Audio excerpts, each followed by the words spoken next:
अस्सलाम वालेकुम guys, welcome back to my channel cooking with Anamta. तो आज हम बना रहे हैं चिकन चाउमीन की रेसिपी।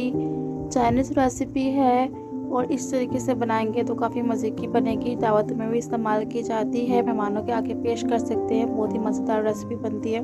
तो ये चाइनीज़ रेसिपी है और इसको मैंने बनाया है बहुत ही ज़बरदस्त तरीके से, लेकिन इसमें कुछ चीज़ें जो है वो स्किप हो चुकी है, तो उसका मैं आपको जाके आगे बता दूँगी वो किस तरीके से आपने करनी है, डालनी है चीज़ें, ठीक है। तो रेसिपी ना स्टार्ट करते हैं। सबसे पहले आपने ना नूडल्स को ना मतलब स्पैगेटी को बॉईल कर लेना। किसी भी इस कंपनी का स्पैगेटी यूज़ कर सकते हैं, उसे बॉईल कर लें। बॉईल आपने ज़्यादा नहीं करना है। बॉईल करने के बाद आप ना इस तरीके से देख लें, जब ये लाइट हो जाए तो आपने इसको ना छान लेना है। छान के ना आपने इसमें पानी डाल लेना है जब भी आप इसको यूज़ करेंगे, क्योंकि फिर ये चिपक जाते हैं। यहाँ पे ना मैंने चिकन के अंदर ना मसाले ऐड कर दिए हैं। सोया सॉस, काली मिर्च और वाइट पेपर यानी कि सफ़ेद मिर्च मैंने इसमें ऐड कर दिया और विनेगर ऐड कर दिया है। तो 2 टेबल स्पून मैंने सोया सॉस और विनेगर ऐड किया। बाकी हाफ़ टी स्पून काली मिर्च और हाफ़ टी स्पून मैंने वाइट मिर्च ऐड की है। बाकी सब्जियां हैं, गाजर है और शिमला मिर्च है और गोभी है, तो आपको जो पसंद हो आप उसका इस्तेमाल कर सकते हो।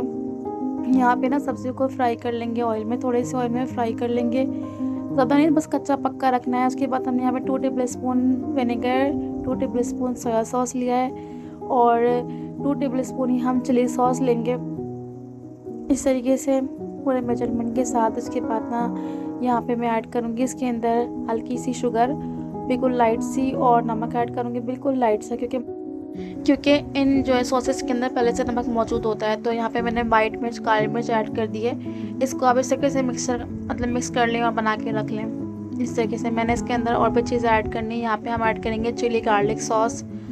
तो यहाँ पे हम 2 tablespoon chilli garlic sauce का यूज़ करेंगे। इसके बगैर जो ये रेसिपी नहीं बन सकती, इसका ऐड करना लास्ट में है, ठीक है ना। यहाँ पे हम इसको अच्छे तरीके से ऐड करके मिक्स कर लेंगे और इसको एक साइड पे रख देंगे। यहाँ पे हम उसी पैन में जिसमें हमने वेजिटेबल्स को फ्राई किया था लाइट सा, तो यहाँ पे हमने सिंपल सा वो जो मैरिनेट करके रखा था चिकन, उसे ऐड करेंगे और हल्के से ऑयल के अंदर इसको फ्राई कर लेंगे। जब ये गोल्डन हो जाएंगी तो उनको निकाल के साइड पे रख देंगे। तो यहाँ पे हमें लगेंगे 2 से 3 मिनट, क्योंकि चिकन जो है जल्दी हो जाती है। तो इसको निकाल के इस तरीके से प्लेट में साइड पे रख लेंगे, सारी चीज़ों को फ्राई करके आहिस्ता आहिस्ता। बाद में हमने इसको ऐड करना है इसी तेल के अंदर। हम यहाँ पे जिंजर गार्लिक का पेस्ट ऐड करेंगे, थोड़ा सा हाफ टी स्पून, और यहाँ पे ऐड कर देंगे स्पैगेटी जो हमने बॉईल करके रखी थी, और उसको हम हल्का सा ऑयल के अंदर और जिंजर गार्लिक के पेस्ट के अंदर हल्का सा ना फ्राई करेंगे। और यहाँ पे हम ऐड कर देंगे चिकन जो हमने फ्राई की थी, और साथ ही ऐड कर देंगे वेजिटेबल जो हमने फ्राई किए थे।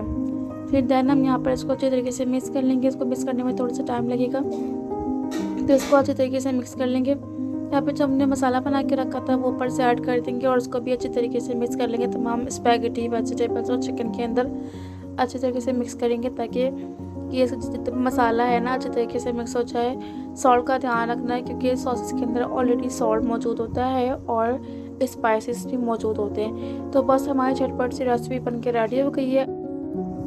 तो अगर आपको ये पसंद आए रेसिपी तो चैनल को सब्सक्राइब कर दीजिएगा। वीडियो पसंद आए तो लाइक और शेयर करना, कमेंट सेक्शन में बताना आप ये ट्राई करके ये रेसिपी आपको कैसी लगी। मेरे ख्याल से ये रेसिपी आपको अच्छी लगेगी जब आप इसको ट्राई करोगे, और इसको ट्राई ज़रूर करिएगा। बाकी अपना ख्याल रखिएगा। इंशाल्लाह मिलते हैं नेक्स्ट वीडियो में। अल्लाह हाफिज़।